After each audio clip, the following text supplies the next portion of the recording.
ये पहला number question क्या कहता है ज्योग्राफी में। पहला नंबर क्वेश्चन है, मानव भूगोल का जनक किसे कहा जाता है। Option A Strabo, option B Ptolemy, option C Haeckel, option D Ratzel. तो इसका आंसर आप लोग फटाफट कीजिए।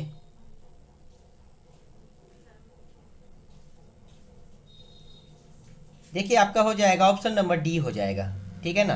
रेड जेल क्या होगा भाई, रेड जेल, ठीक है, क्लियर है। तो चलिए आगे बढ़ते हैं। आगे बढ़ने से पहले मैं थोड़ा सा रेड जेल के बारे में बता दूं। रेड जेल का पूरा नाम फ्रेडरिक रेड जेल था, ठीक है ना।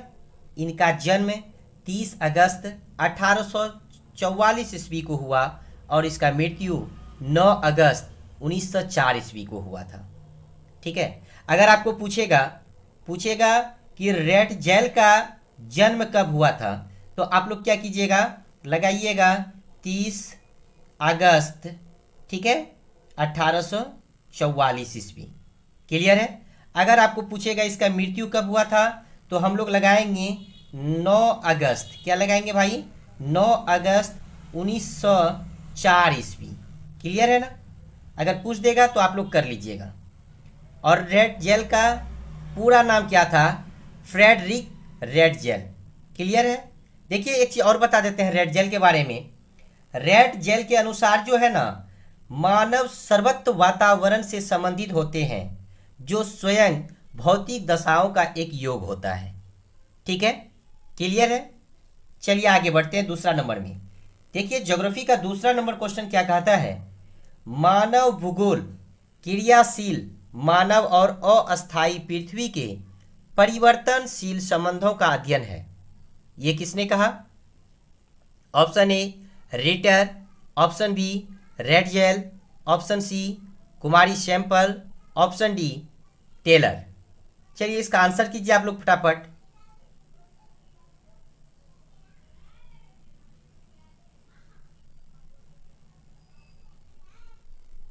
देखिए इसका हो जाएगा ऑप्शन नंबर सी हो जाएगा, कुमारी सैंपल, ठीक है। कुमारी सैंपल का पूरा नाम एलेन चर्लिल सैंपल था, जो कि 1863 से 1932, कब से, 1863 से 1932, है ना। यह जो है ना प्रसिद्ध जर्मनी भूगोल वेता था। और यह कौन, ये सैंपल जो है ये फ्रेडरिक रेड जेल की शिष्या थी। तो चलिए आगे बढ़ते हैं तीसरा नंबर क्वेश्चन की ओर। देखिए तीसरा नंबर क्वेश्चन क्या कहता है, कौन सामाजिक भूगोल का उप क्षेत्र नहीं है। ऑप्शन ए लिंग भूगोल, ऑप्शन बी सांस्कृतिक भूगोल, ऑप्शन सी सैन्य भूगोल, ऑप्शन डी चिकित्सा भूगोल। चलिए इसका आंसर आप लोग कीजिए फटाफट।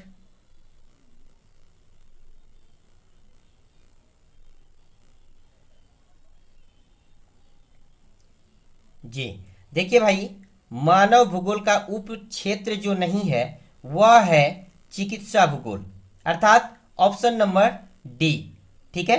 देखिए क्योंकि यह मानव भूगोल की एक प्रमुख शाखा है। क्या है भाई, मानव भूगोल की एक प्रमुख शाखा है, ठीक है। इसके अंतर्गत विश्व स्तर पर व्याप्त पर्यावरण प्रदूषण और वायुमंडलीय अशुद्धियों, मानव जीवन पर पड़ने वाले नकारात्मक, कौन सा, नकारात्मक प्रभाव का अध्ययन मानव जीवन को स्वास्थ्यकर बनाने की नज़र से किया जाता है। इसीलिए आपका ये मानव भूगोल अर्थात सामाजिक भूगोल का उपक्षेत्र जो नहीं है, ये आपका हो जाएगा चिकित्सा भूगोल, अर्थात ऑप्शन नंबर डी हो जाएगा, क्लियर है।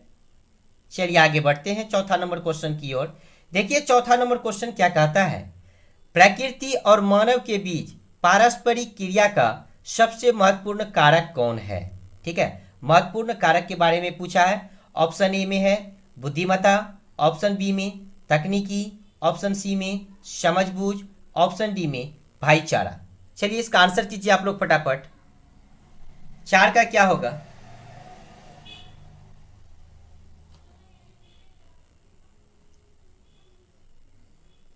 देखिए भाई 4 का हो जाएगा ऑप्शन नंबर बी हो जाएगा, तकनीक। ठीक है ना। देखिए एक चीज बता देते हैं कि तकनीक का अर्थ है कुशलता, कुछ करने या बनाने की प्रणाली। तकनीक का क्या अर्थ है? कुशलता, कुछ करने या बनाने की प्रणाली। सामान्य अर्थ में तकनीकी से आशय है वैज्ञानिक सिद्धांतों, ज्ञान, विस्थाओं तथा प्रविधियों का व्यवहारिकता में अनुप्रयोग से है। इसका तात्पर्य किसी भी प्रयोगात्मक कार्य करने के तरीके से है जिसमें वैज्ञानिक ज्ञान या सिद्धांतों का अनुप्रयोग किया गया है। किसमें भाई? तकनीक में। ठीक है ना। ये क्या है? कुशलता, कुछ करने या बनने की प्रणाली है। बस इतना सा याद रखिएगा आप लोग, इसीलिए ऑप्शन नंबर बी हो जाएगा। 4 का क्या? Option number B. चलिए आगे बढ़ते हैं। 5वां नंबर क्वेश्चन देखिए क्या कहता है। 5वां नंबर क्वेश्चन है निम्नलिखित में कौन मानव का मूल आवश्यकता से संबंधित नहीं है? यहां पे पूछा भाई संबंधित नहीं है। ठीक है ना। तो चलिए ऑप्शन ए में है परिवहन, ऑप्शन बी में है कृषि, ऑप्शन सी में है गृह निर्माण, ऑप्शन डी में है वस्त्र उद्योग। इसका आंसर कीजिए आप लोग फटाफट।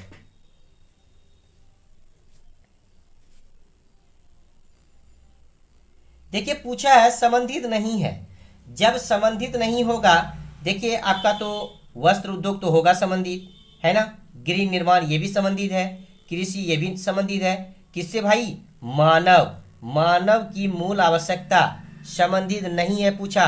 तो भाई ये तीनों तो आपका संबंधित है, अर्थात ऑप्शन नंबर बी परिवहन ये मानव की मूल आवश्यकता से संबंधित नहीं है। इसीलिए आपका हो जाएगा 5 का ऑप्शन नंबर ए हो जाएगा। देखिए परिवहन होता क्या है कि परिवहन वस्तुओं तथा यात्रियों को एक स्थान से दूसरे स्थान तक ले जाने की प्रक्रिया है। परिवहन के लिए मनुष्य, पशुओं तथा विभिन्न प्रकार के वाहनों का भी प्रयोग करते हैं। तो इसीलिए आपका जो यहाँ पे दिया है मानव की मूल आवश्यकता से संबंधित नहीं है, आपका हो जाएगा ऑप्शन नंबर ए हो जाएगा, परिवहन हो जाएगा। 5 का क्या? Option number A. क्लियर है। चलिए आगे बढ़ते हैं हम लोग। देखिए भाई 6ठा नंबर क्वेश्चन क्या कहता है, निम्नलिखित में कौन विद्वान मानव भूगोल से संबंधित नहीं है? अर्थात नहीं का बात कर रहा है यहाँ पे। ऑप्शन ए सैंपल तो यह मानव भूगोल से संबंधित है। क्यों? क्योंकि यह रेड जेल की शिष्या थी। ठीक है, अर्थात रेड जेल भी मानव भूगोल से संबंधित है। और हंटिंगटन जो है ये भी मानव भूगोल से संबंधित है। आपका क्या हो जाएगा? ऑप्शन नंबर सी हो जाएगा, बर्ट्रैंड रसेल। ये बर्ट्रैंड रसेल जो है यह 20वीं शताब्दी के प्रख्यात दार्शनिक, महान गणितज्ञ और शांति के अग्रदूत थे। ठीक है, विश्व की चिंतन धारा को इतना अधिक प्रभावित करने वाले ऐसे महापुरुष कभी कदाचित ही उत्पन्न होते हैं। इन्हें मानवता से प्रेम था। ये जीवन पर्यंत इस युग के पाखंडों और बुराइयों के विरोध संघर्ष करते रहे। कौन भाई? रसेल जो है यह इस युग में पाखंडों और बुराइयों के विरुद्ध जो है संघर्ष करते रहे थे। ठीक है, तो चलिए इसी के साथ हम लोग आगे बढ़ते हैं। जो भी भाई बहन हमारे इस YouTube चैनल को सब्सक्राइब नहीं किए हैं तो आप लोग हमारे YouTube चैनल को सब्सक्राइब कर लें ताकि आपको आगे अच्छे अच्छे वीडियो की प्राप्ति नोटिफिकेशन के द्वारा प्राप्त होते रहे। देखिए भाई इसी के साथ 7वां नंबर क्या कहता है, संभववाद अवधारणा में किस घटक को महत्वपूर्ण माना गया है? ऑप्शन ए प्राकृतिक घटक, ऑप्शन बी मानवीय घटक, ऑप्शन सी दोनों ए एवं बी, ऑप्शन डी इनमें से कोई नहीं। चलिए इसका आंसर कीजिए आप लोग फटाफट।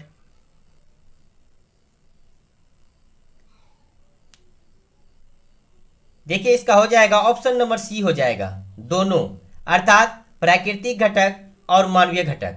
तो देखिए प्राकृतिक घटक के बारे में हम लोग थोड़ा जान लेते हैं। प्राकृतिक घटक क्या होता है कि प्राकृतिक संसाधनों में हवा, पानी, मिट्टी, खनिज के साथ साथ जलवायु और सौर ऊर्जा भी शामिल होते हैं। ठीक है, जो प्राकृतिक के निर्जीव या अजैविक भाग का निर्माण करते हैं और जैविक या प्राकृतिक के सजीव भाग पौधों, जानवरों और रोगाणुओं से मिलकर बनते हैं। तो आप लोग याद रखिएगा कि प्राकृतिक संसाधन हवा, पानी, मिट्टी, खनिज के साथ साथ जो है जलवायु और सौर ऊर्जा भी शामिल होता है इसमें। अब देखिए आपका अगला है मानवीय घटक। भाई तो मानवीय घटक तो आप लोग सभी जानते होंगे। सामाजिक विज्ञान के संदर्भ में मानव निर्मित पर्यावरण, मानव द्वारा प्रयासपूर्ण निर्मित पर्यावरण को ही हम लोग मानव घटक पर्यावरण कहते हैं या मानव घटक कहते हैं। यह देखिए यह भौतिक पर्यावरण से भिन्न होता है। इसमें जो है बहुत सारा चीज आते हैं जैसे भवन, ठीक है, पार्क, उद्योग, संचार के साधन, यातायात के साधन, ये जो है भाई सब चीज मानव निर्मित है। ठीक है, अर्थात मानव के द्वारा जो बनाया गया है। क्लियर है ना? तो आपको समझ में आ गया प्राकृतिक घटक और मानवीय घटक के बारे में। तो चलिए आगे बढ़ते हैं। देखिए 8वां नंबर क्वेश्चन क्या कहता है, नव निश्चयवाद से संबंधित कौन है? नव निश्चयवाद से संबंधित कौन है? ऑप्शन ए वलास, option C red jail, option sorry यहाँ पे बी होगा, टाइपिंग में मिस्टेक हुआ, यहाँ सी होगा। तो option B red jail, option C Humboldt, option D Taylor. चलिए इसका आंसर आप लोग फटाफट कीजिए, आज का क्या होगा?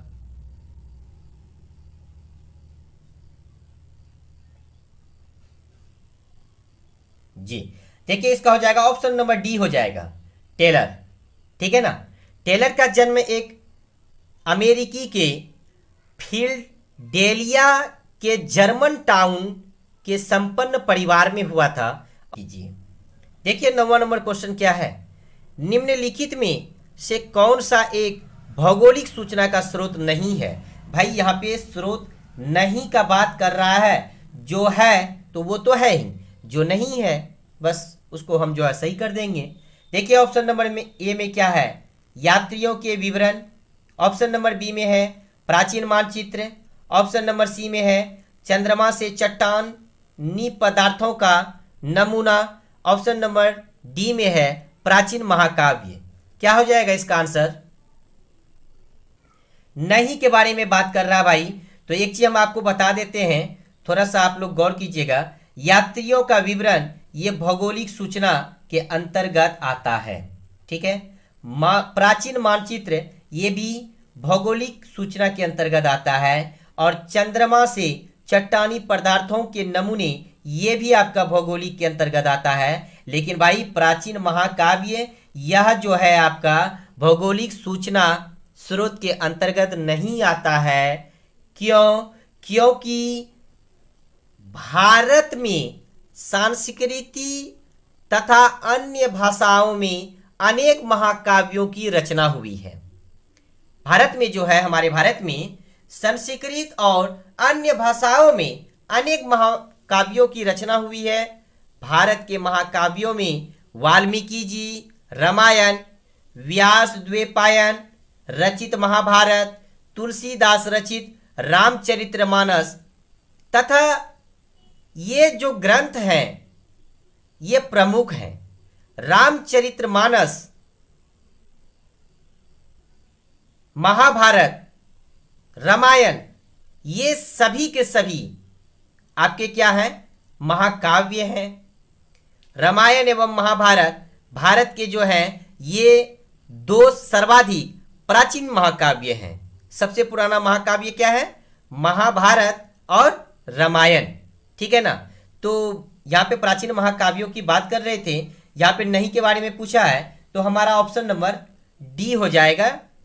ठीक है ना? चलिए आगे बढ़ते हैं, फटाफट देखते हैं 10वां नंबर क्वेश्चन क्या कहता है। देखिए 10वां नंबर क्वेश्चन है, निम्नलिखित कथनों में से कौन सा एक भूगोल का वर्णन नहीं करता? देखिए भाई यहाँ पे भी नहीं का बात आ गया, जो नहीं करता है वो हमारा आंसर हो जाएगा। ऑप्शन नंबर ए में क्या है? समकालात्मक अनुशासन, समकालात्मक अनुशासन, ऑप्शन बी में है मानव और पर्यावरण के बीच अंतर संबंधों का अध्ययन, ऑप्शन सी में है द्वैधता पर आश्रित, ऑप्शन डी में है प्रौद्योगिकी के विकास के फलस्वरूप समय में प्रासंगिक नहीं। तो इसका आंसर आप लोग कीजिए 10 का क्या होगा।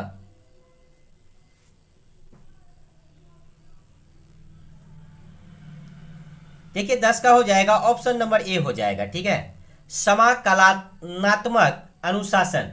देखिए समाकलनात्मक जो है अनुशासन, यह मानव और पर्यावरण के बीच का अंतर संबंधों का अध्ययन कराता है। क्या है भाई?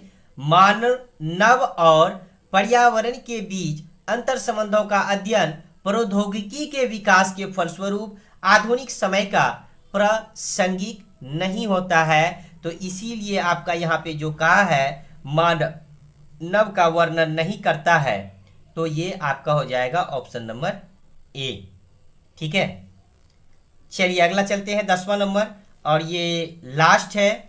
जो भी भाई बहन हमारे YouTube चैनल को सब्सक्राइब नहीं किए हैं, हमारे YouTube चैनल को सब्सक्राइब कर ले। देखिए भाई हम क्या बोलते हैं, सिर्फ आपसे एक लाइक और एक कमेंट मांगते हैं। आप हमारे वीडियो को शेयर करें, जो सब्सक्राइब नहीं किए हैं वो सब्सक्राइब कर लें, क्योंकि आपको इस YouTube चैनल के माध्यम से जो भी शिक्षा दी जाती है वो आपके NCERT बुक से रिलेटिव होते हैं। आप लोगों को फेंकाऊ नहीं कहा जाता है यहाँ पे, बस आप लोगों को थोड़ी सी जो हमारे पास जानकारी है उसके माध्यम से आपको बता रहा हूँ। इसीलिए आप लोगों से नम्र निवेदन है कि आप लोग हमारे YouTube चैनल को सब्सक्राइब कर लें, ज़्यादा से ज़्यादा शेयर करें और बस एक लाइक एक कमेंट कर दें। इसी के साथ चलिए देखते हैं 11 नंबर क्वेश्चन की ओर। इनमें से कौन सा एक मानव भूगोल से संबंधित नहीं है? देखिए भाई यहाँ पे भी नहीं का बात कर रहा है, किससे संबंधित नहीं है? मानव भूगोल से। ठीक है, ऑप्शन ए क्षेत्रीय विभिन्नता, ऑप्शन बी मात्रात्मक क्रांति, ऑप्शन सी स्थानिक संगठन, ऑप्शन डी अन्वेषण एवं वर्णन। आपका ए ये मानव भूगोल से संबंधित है, बी आपका मानव भूगोल से संबंधित नहीं है क्योंकि यह मात्रात्मक क्रांति है, आपका सी जो है स्थानिक संगठन है, आपका डी जो है अन्वेषण एवं वर्णन, ये भी मानव भूगोल से संबंधित है। तो आपका नहीं का जो बात किया किसमें किया भाई? ऑप्शन नंबर बी में किया। इसीलिए आपका हो जाएगा ऑप्शन नंबर बी हो जाएगा इसका राइट आंसर, अर्थात ऑप्शन नंबर बी में क्या है? मात्रात्मक क्रांति। ठीक है, देखिए मात्रात्मक क्रांति के बारे में थोड़ा सा मैं बता देता हूं। 1950 के बाद भौगोलिक विषय सामग्री के सुचारू रूप से समझाने के लिए एक सांख्यिकी एवं गणितीय तकनीकों का प्रयोग में लाया गया था और क्रांति को भूगोल में मात्रात्मक क्रांति कहते हैं। क्या कहते हैं? भूगोल में मात्रात्मक क्रांति कहते हैं। इसका मुख्य उद्देश्य भूगोल को वैज्ञानिक रूप देना था। क्या था भाई? भूगोल को वैज्ञानिक रूप देना था। लेकिन यहाँ पे पूछा क्या है? यहाँ पे पूछा है मानव भूगोल से संबंधित नहीं है, तो हमारा मानव भूगोल से संबंधित नहीं है, तो ऑप्शन नंबर बी हो जाएगा मात्रात्मक क्रांति। बस आज के लिए इतना ही। जय हिंद, जय भारत।